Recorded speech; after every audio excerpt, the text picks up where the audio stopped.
Hello everyone, मैं हूं हीना और आप देख रहे हैं लीगल परसेप्शन। आज की इस वीडियो में हम उन मूल अधिकारों के बारे में जानेंगे जो विदेशियों को प्राप्त हैं, जो न केवल नागरिकों को ही मिले हुए हैं बल्कि विदेशियों को भी मिले हुए हैं। ऐसे लोगों को मिले हुए हैं जो इंडिया के सिटीज़न नहीं हैं, इंडिया के नागरिक नहीं हैं।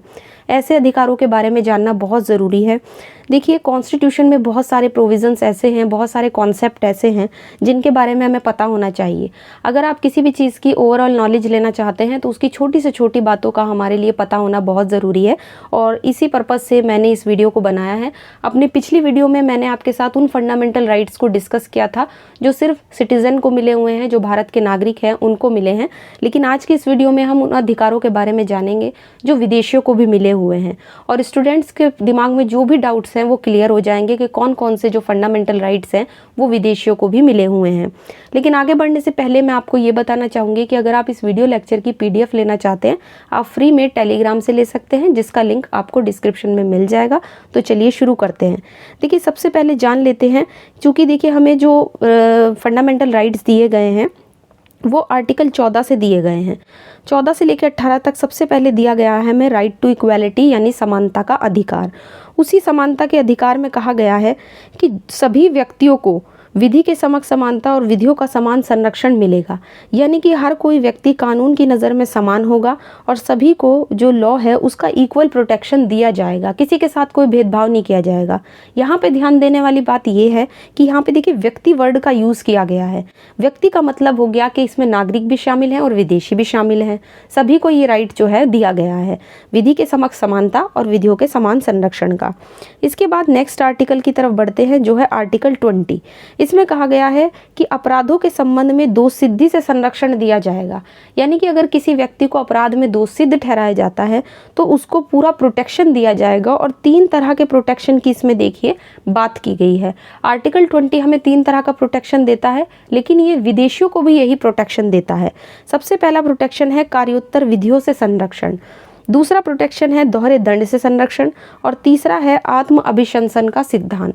ये जो तीनों प्रोटेक्शन है, मैंने इन पर डिटेल में अलग से जब अपना एक सेपरेट वीडियो बनाया हुआ है आर्टिकल 20 पे, उसमें मैंने पूरा डिस्कस किया है विद केस लॉस के साथ।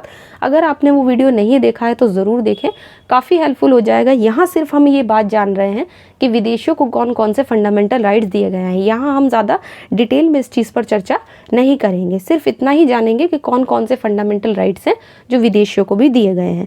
तो ये चीज़ हमें ध्यान रखनी है कि आर्टिकल 20 जो है वो व्यक्ति की बात करता है, नागरिक की नहीं। इसके बाद आता है राइट टू लाइफ, यानी आर्टिकल 21। ये तो पता ही है हमें कि राइट टू लाइफ तो हर व्यक्ति को दिया गया है इंडिया में, तो ये सभी व्यक्तियों को जीने का अधिकार देता है।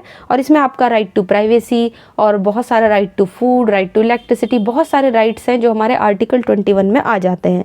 इसके बाद आता है आर्टिकल 21A, जो शिक्षा के मूल अधिकार की बात करता है और प्रारंभिक शिक्षा के अधिकार हमें देता है, और सभी की बात करता है। जो बच्चे हैं 6 से लेकर 14 साल तक के, उन सभी की शिक्षा की बात करता है। तो एक तरीके से ये जो राइट है ये भी सिर्फ हम नागरिकों के लिए नहीं कह सकते।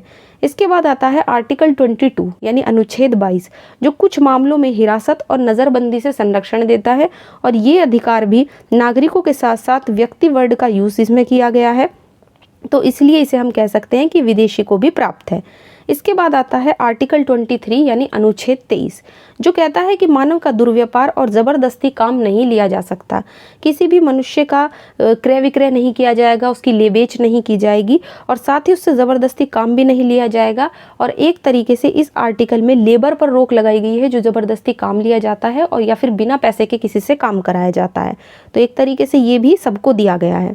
इसके बाद आता है आर्टिकल 24, यानी अनुच्छेद 24, जो 14 साल से कम उम्र के बच्चों से काम लेने पर रोक लगाता है। एक तरीके से ये क्या कहता है कि जो कारखाने हैं, जो खान हैं, जो ख़तरनाक जगहें हैं, जहाँ पे बच्चों के लिए जो बहुत ही उनकी हेल्थ के लिए बहुत ज़्यादा ख़तरनाक जगह हैं, वहाँ पर उनसे काम नहीं लिया जा सकता। और बात करता है 14 साल से कम उम्र के बच्चे की। और एक तरीके से इस आर्टिकल को अगर हम देखें तो जो बाल श्रम की समस्या है, जो चाइल्ड लेबर की प्रॉब्लम है हमारे कंट्री में, उस पर रोक लगाने की तरफ एक अच्छा कदम है। इसके बाद आता है आर्टिकल 20 अनुच्छेद 25 जो सभी व्यक्तियों को, देखिए नागरिकों को ही नहीं बल्कि हर व्यक्ति को अपने धर्म के प्रचार की, अंत्यकरण की, उसे मनाने की, आचरण की स्वतंत्रता देता है। अब मैंने राइट टू जो आपका ये वाला है धर्म की जो स्वतंत्रता है, तो ये धर्म की स्वतंत्रता पे भी मैंने अलग से एक सेपरेट लॉन्ग पूरा वीडियो बनाया हुआ है विद केस लॉज के साथ। आपने नहीं देखा है तो ज़रूर देखें। यहाँ पे तो हम सिर्फ उन आर्टिकल्स की चर्चा कर रहे हैं जैसा कि मैंने शुरू में बताया जो विदेशियों को भी मिले हैं। इसके बाद आता है आर्टिकल 26। जो अनुच्छेद 26 है वो कहता है धार्मिक संस्थाओं के संचालन की स्वतंत्रता। तो एक तरीके से ये जो राइट है, ये जो फंडामेंटल राइट्स है, जो भी हमें जो रिलीजन का राइट दे रहा है उसमें आर्टिकल 25 से लेकर 28 तक दिए गए हैं और जितना भी उसमें दिया गया है वो सब सभी व्यक्तियों के लिए है। तो ये जैसे आर्टिकल 26 हमें धार्मिक संस्थाओं के संचालन की स्वतंत्रता दे रहा है। आर्टिकल 27 हमें किसी भी धर्म की उन्नति के लिए टैक्स देने पर रोक लगाता है कि हम, ऐसा नहीं है कि किसी स्पेसिफिक धर्म को, किसी खास धर्म को हम उसकी उन्नति के लिए, उसकी प्रोग्रेस के लिए कोई टैक्स देते हैं, तो कर देने पर ये जो आर्टिकल है वो रोक लगाता है। इसी तरह से आर्टिकल 28 कहता है कि कुछ संस्थाओं में धार्मिक शिक्षा नहीं दी जाएगी। अब ये पूरा का पूरा आर्टिकल्स जो हैं वो मैंने अलग से वीडियो में डिस्कस किए हैं, यहाँ पे तो सिर्फ हम वही आर्टिकल्स डिस्कस कर रहे हैं जो हमारा आज का विषय है। तो मैं आशा करती हूँ जो वीडियो है वो आपके लिए काफ़ी हेल्पफुल होगा। इस छोटी सी वीडियो में मैंने उन्हीं डाउट्स को क्लियर करने की कोशिश की है ताकि आपको इस बात को बिल्कुल समझ आ जाए, इस चीज़ की आपको नॉलेज हो कि कौन कौन से जो फंडामेंटल राइट्स हैं वो नागरिकों के साथ साथ विदेशियों को भी दिए गए हैं। और जैसा मैंने स्टार्टिंग में कहा था कि अगर आप इस वीडियो लेक्चर की PDF लेना चाहते हैं, आप फ्री में टेलीग्राम से ले सकते हैं, जिसका लिंक आपको डिस्क्रिप्शन में मिल जाएगा। और वीडियो अगर आपको पसंद आया है तो वीडियो को लाइक कीजिए, शेयर कीजिए और चैनल को सब्सक्राइब करना मत भूलिए।